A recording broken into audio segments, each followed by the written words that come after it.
welcome back. I wanted to talk about a couple of things today that are related but also not related, and just kind of weave it all into one episode. So the first thing I wanted to mention is I finished my new read, which was The Forgotten Cottage.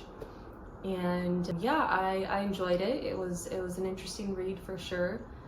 The only thing that surprised me was it was a lot darker than I thought it would be, in the sense of like a lot more heavy and sad. It did take place during, half the story takes place during World War I, so obviously that makes sense, but I didn't realize how much it would focus on that.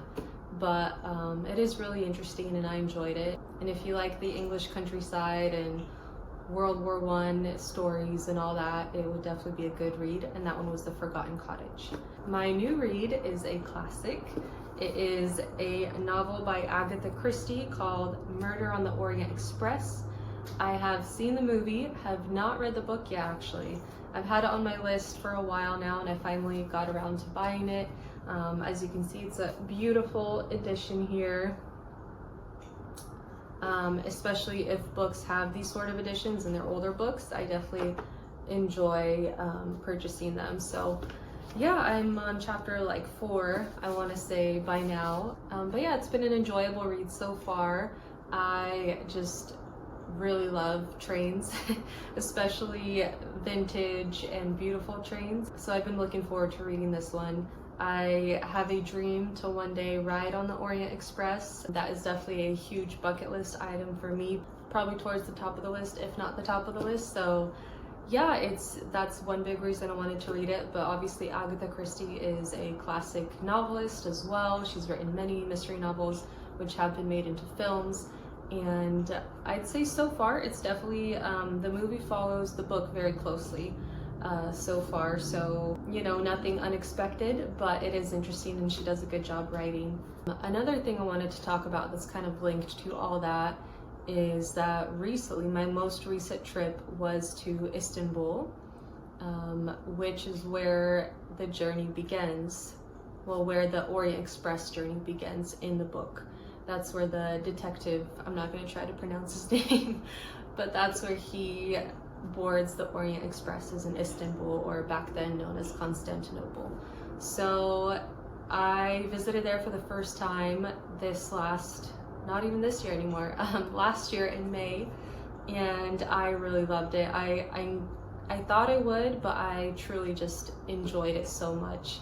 It was a bustling, very lively city with so much going on, and they had so many cool places to check out, so much history. I mean, Istanbul is a place that is very rich in history. It's, you know, the center of the world in the sense that it connects Europe and Asia, and you know, it's been fought over so many times, so many battles have been raged over it because it's such a crucial port city. So anyways, I loved it. And one thing that I was really looking forward to about visiting Istanbul was I came across a show on Netflix called Midnight at the Pera Palace. I am not exaggerating when I tell you that it is now my favorite show probably ever. Like, it had all the elements that I love in one show. It is in Turkish, which I've never watched before that show. I haven't watched a lot of subtitled movies or shows, but I was surprised how much you don't realize it. Like, once you get into the story, at least for me, this was my experience. Once you get into the story, you just get so caught up in what's happening and following the story. Like, you're not even registering that you're reading subtitles. You're just watching a really good show. So anyways, it was in Turkish. It was really good. The actors and actresses were all so good. It was a super interesting story with lots of depth and layers, and you know, kept taking twists and turns that you wouldn't have expected. Like, it's not a super predictable Hallmark type show. It's actually is a lot of story. It's very interesting, and it's an original show. It's not based on anything. There is a book, I think it has a similar name, but the book is more so based on just events around the Pera Palace, which is a real hotel in Istanbul, which is why I mention it, because I was so excited to see it in real life. you know, and a lot of the show, I want to say especially one of the seasons was a lot more, I want to say the first season was actually filmed a decent amount in the show. I think it happened like during COVID that they were filming, and so there was already a lot of people not traveling, and so they were able to actually use the hotel for a lot of their shots. But yeah, so I was super excited to go see it. And so my husband and I went on the first night. We went because we went with a group on the trip, but to the hotel we just did like a little date night where we enjoyed a meal and a drink and just the scenery, and it was so cool to see in real life. Another fun fact about the Pera Palace Hotel is it has the world's second ever elevator, and it's not in operation anymore, but they still have it there for, you know, for people to see. But it's a beautiful elevator, and it was second only to the Eiffel Tower elevator in Paris, France. So yeah, that was really cool to see, and it's a beautiful hotel. It's very grand, and the outside, the interior, everything is very beautiful and cozy, and so yeah, it was really cool. We went back a couple of times during our time in Istanbul just to spend some time. I wrote a little bit of my book at that hotel, which is something I love to do, is especially because my third book is set in a hotel. I love to write in that setting, and especially just in a hotel setting. I really enjoy that. Another fun fact about the Pera Palace in Istanbul is that Agatha Christie, the author of this book, she actually stayed at that hotel multiple times, and it is rumored that she actually wrote a good chunk of the Murder on the Orient Express at the hotel. So anyways, I just wanted to link all that into this quick little episode.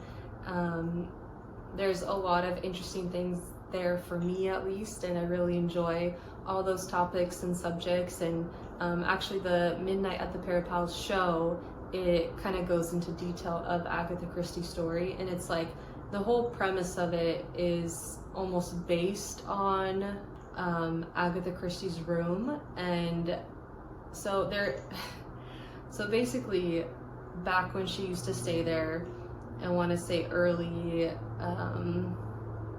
1900s, there was a time where she disappeared for something like 11 days, and she just disappeared. Like, she was not anywhere to be found. And so that's kind of what I think, that's where the creative side of that show is taken from, is what actually happened. And so anyways, I'm excited for my new read. I would love to go back to Istanbul and actually stay at the Pera Palace one day. I'm excited for the third season of The Midnight at the Pera Palace, which has still yet to have news coming out, even though the second season was left on a cliffhanger. So I'm still hanging on to hope that they will come out with a third season. But even the first two seasons, I think I've watched them through probably 3 times. Because the first time I just, you know, binged it by myself, and then I showed it to my husband. And then I think either right before Istanbul or right after Istanbul, we watched it again just to like, or maybe I just watched it. Anyways, it's always cool to obviously watch something in a place that you have been. Kind of like after being in New York City for Christmas time, watching Home Alone 2 again, and being like, oh, I was there, or I went to that place. So that's all I wanted to share for this time, and I would recommend Turkey. I would recommend Istanbul. There's so many cool places, so many delicious food options, and it's definitely busy. It's a thriving, very lively city, and it was really cool to see in real life, and I would love to visit again. As always, if there's anything specific you want me to discuss in another video, please leave a comment below, and thank you so much for watching.